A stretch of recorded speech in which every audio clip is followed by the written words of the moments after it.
I never imagined the deepest wound of my life would come, not from a stranger, but from my own child.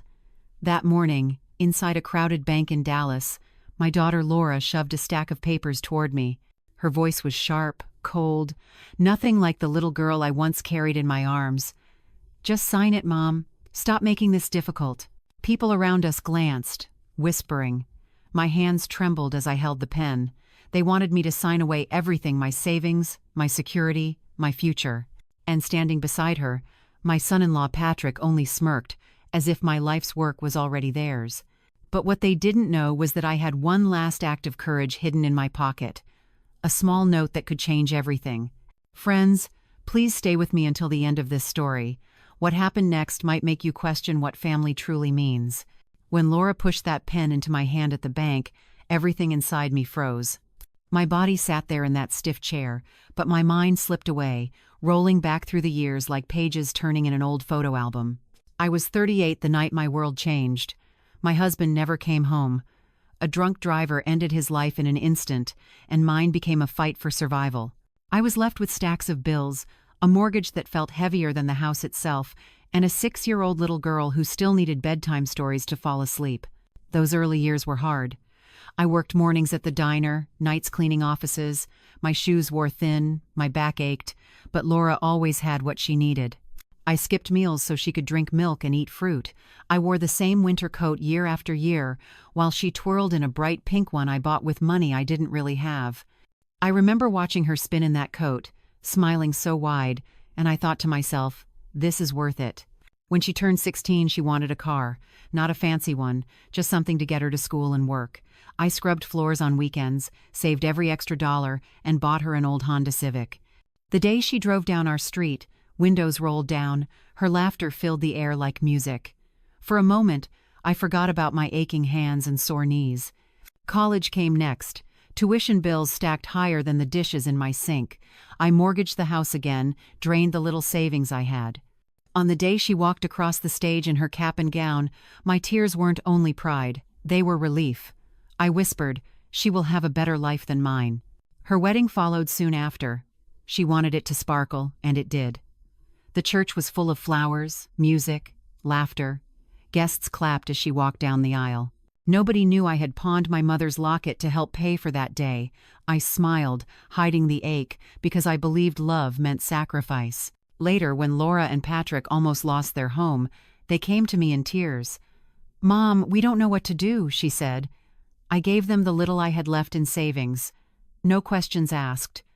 That's what mothers do, isn't it? We give, even when there's nothing left to give. But as the years passed, I began to feel a distance growing. The phone calls came less often. Holidays turned quieter. When they did visit, Laura's voice carried less warmth, more impatience. And then one night, I overheard something that shook me to my core. She whispered to Patrick, thinking I couldn't hear, "She just won't sign it. Maybe it'd be easier if she wasn't around anymore." Those words pierced me deeper than any knife. My own daughter, the one I had sacrificed everything for, speaking as if my absence would make her life easier. I leaned against the wall, trying to breathe, feeling my heart break in silence. Friends, have you ever heard words from your own child that cut so deep you thought you'd never recover? If you have, please share in the comments. It helps to know we are not alone in this kind of pain. Now, when I look back, I see every sacrifice clearly. Every missed meal, every late night, every dollar I gave, it didn't build a bridge between us. It built a wall. And on the other side of that wall, my daughter became someone I no longer recognized. I kept hoping love would fix it, that patience would heal it. But love doesn't always come back the way it's given. That truth was too heavy to ignore. And as I sat there in the bank, Laura's sharp voice pressing me to sign, I realized something. The little girl I once carried in my arms was gone. Sitting across from me was someone else entirely, someone who saw me not as a mother, but as an obstacle. That realization pushed me to do something I never thought I'd do. I reached for the only secret weapon I had left. A small note, a cry for help, the desperate act that would change everything. Laura leaned close at the bank table, her voice sweet but sharp underneath. "Mom, we're only trying to help you manage things. At your age, bills are too much. This way, you can relax." Patrick nodded, steady as stone. It's simple. We'll handle transfers, payments, everything. Safer that way. The lights above hummed. Papers lay before me, small print lined with words that looked harmless. Authorization, access, automatic. But I knew what they meant, handing over control of the money I had worked my whole life to save. Laura pushed the pen closer. It's just one signature, Mom. Seniors get taken advantage of every day. Let us protect you. Protect me. From who? I looked at her face. This wasn't the little girl who begged for bedtime stories. This was a woman rehearsing lines, smoothing her tone like fabric hiding a stain. It's better if we move most of it into our account, Patrick added. Higher interest, less tax. We'll invest it for the family. For the family. Words I had heard too many times. For the family meant the fridge, the car, the mortgage. Each time, it had been me who paid. Laura tilted her head, her eyes soft. Remember when I was little, and you promised to always take care of me? Let me return that. Don't make this harder than it needs to be. Her words pressed harder than the pen. That old promise, once pure, was now a trap. Friends, if you're listening, have you ever felt your own love twisted into a weapon? If so, share it in the comments. It helps us know we're not alone. Patrick's smile never wavered. We've already set up the account. The sooner we move your funds, the better. The account was ready. Not support. Not help. Control. I remembered the last holiday dinner. They took leftovers, offered no thanks, left early. Phone calls became shorter, colder. Mom, Mom, we need... Mom. Just this once. It was never once. I set the pen down. My hand trembled, not from weakness, but from anger I had carried too long. Laura's smile cracked. Mom, please don't make a scene. We're not your enemies. No, I thought. Enemies don't need to smile. They just take. The bank's clock ticked louder. I studied their calm, their polished patience. I realized this wasn't sudden, it was planned. They believed I was still the woman who always said yes. The wallet with a heartbeat. Laura, I asked quietly, what happens if I don't sign? Her eyes flashed, quick and sharp. Why wouldn't you sign, Mom? We're protecting you. Patrick leaned forward. One signature, and it's done. No delays, no mistakes. The betrayal wasn't just in the papers. It was in the story they told about me. Fragile, confused, easy to guide. Someone who should trade dignity for the comfort of being called Mom in a sweet voice. I glanced down at my hands. They had scrubbed floors, carried groceries, held Laura through fevers. And now, those same hands were expected to give away the last piece of my life. The air felt heavy. A printer clicked nearby. Somewhere, a child laughed. And for a moment I saw Laura at 8 years old, handing me a crayon drawing of a mama with long arms. I used to believe those arms were for holding. Somewhere, they had become for handing over. My fingers brushed the pocket of my coat. Inside was paper small, ordinary but waiting. If I could not speak without being silenced, maybe I could write without being stopped. That thought sparked like a match in the dark. And friends, that was the moment everything began to change. My fingers brushed against the inside of my coat pocket, where a small scrap of paper waited. Just an old receipt, folded and forgotten until now. It wasn't much, but at that moment, it felt like the only weapon I had. Laura's voice pressed on, syrupy sweet, sharp underneath. Mom, sign the papers. Don't make this difficult. Patrick leaned closer, tapping the table with a pen. It's routine. One signature and everything's taken care of. Safer for you, easier for all of us. But my hand trembled, not toward the stack of forms, but toward that scrap of paper. Slowly, carefully, I slid it out. My breath caught in my throat as I bent over, shielding it with my sleeve. In shaky letters I wrote, "Please help me. They are forcing me."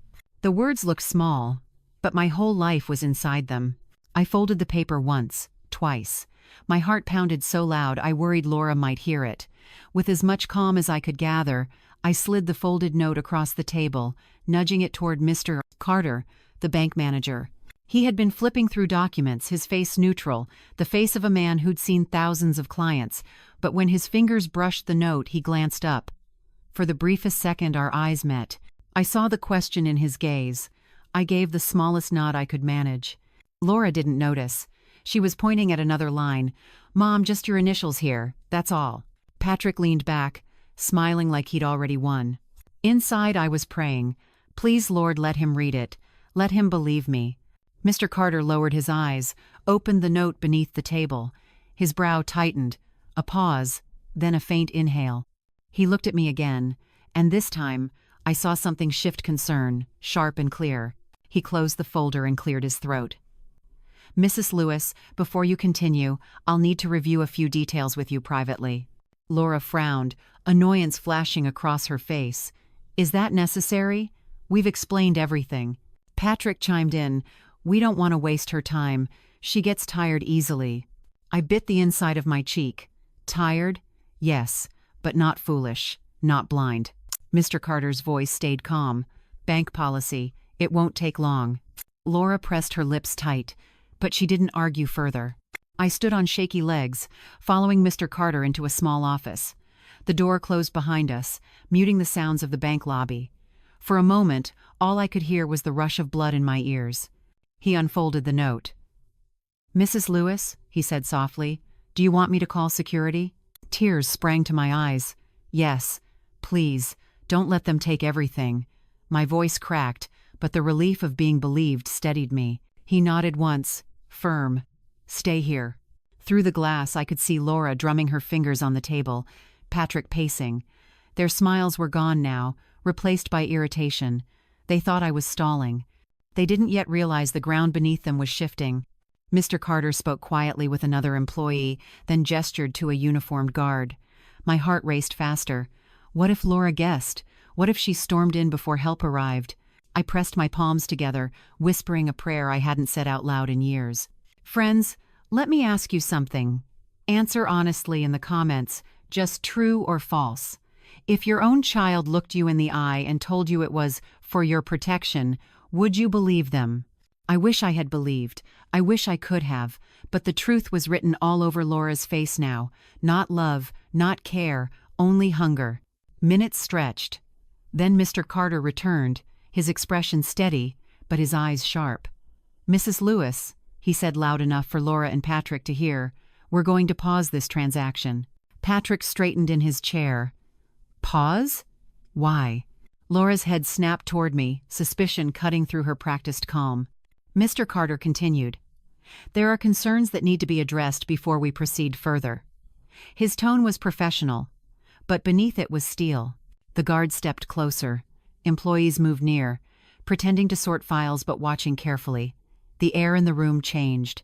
I felt it, the power shifting, however slightly, in my direction. I pressed the edge of my coat pocket, the pocket that had carried that little note.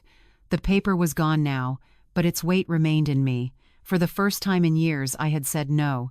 Not with my voice, not yet, but with ink and courage. Laura's glare burned into me. Patrick's jaw clenched.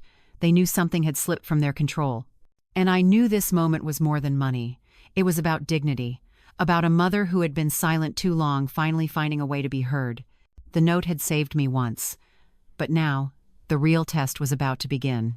Because what Mr. Carter had set in motion, pausing the transaction, calling for oversight, was only the start. The true confrontation had yet to come. And when it did, there would be no paper to hide behind. It would be my voice against theirs, the truth laid bare in front of everyone. The bank lobby felt colder when Mr. Carter spoke. His words hung in the air. "This transaction is paused." Laura's face flushed. "Paused? On what grounds?" "My mother asked us to help her." Patrick leaned forward, jaw tight, trying to keep his tone smooth. "We're just managing her accounts. She's not well enough to handle these things." My hands curled in my lap. Not well enough? I wanted to shout that I had worked 2 jobs for years, paid every bill, fought every storm, but the words stuck in my throat. Mr. Carter didn't flinch. "We have procedures. Any transfer of this size requires additional verification." Laura slammed the pen down. "Verification? She's my mother.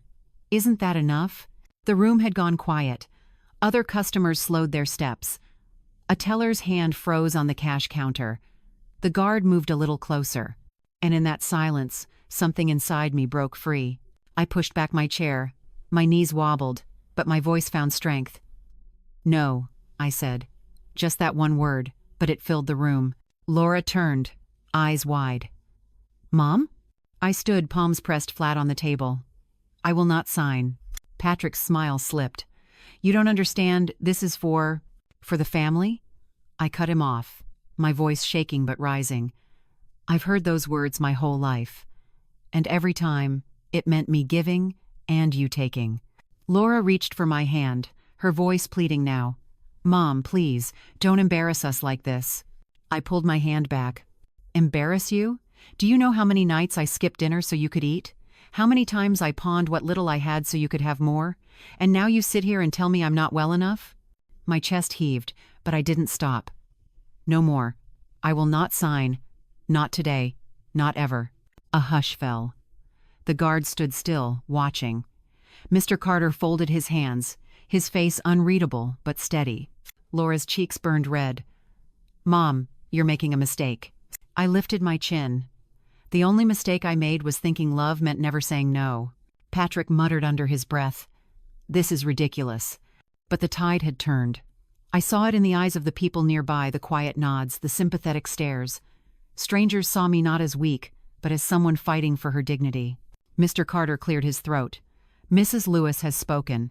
This transaction will not proceed without her clear consent, and from what I see, she does not consent. Laura's chair screeched as she shoved it back.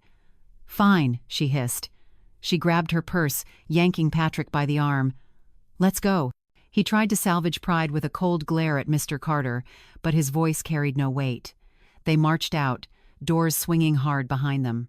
The silence left in their wake was heavy. I sank back into my chair, my body trembling. For a moment, I thought I might collapse. Mr. Carter placed a steady hand on the table. You did the right thing. Tears slid down my cheeks. I never thought it would come to this, to beg for protection from my own child. He nodded gently. It happens more often than you'd imagine. But today, you stood your ground. Around us, the bank slowly returned to its rhythm. Customers whispered, then moved on. The guard gave a small nod before stepping back to his post. I wiped my face with the corner of my sleeve. The note was gone, tucked safely away, but its power remained. For the first time in years, I had spoken not as a frightened mother, but as a woman reclaiming herself. As I walked out of the bank that morning, the air felt different, cool, sharp, alive. The world hadn't changed, but I had. Laura and Patrick might never forgive me, they might cut me off completely, but I had finally done what needed to be done. I whispered to myself, steady this time. This money is mine, my life is mine, and I will not sign it away.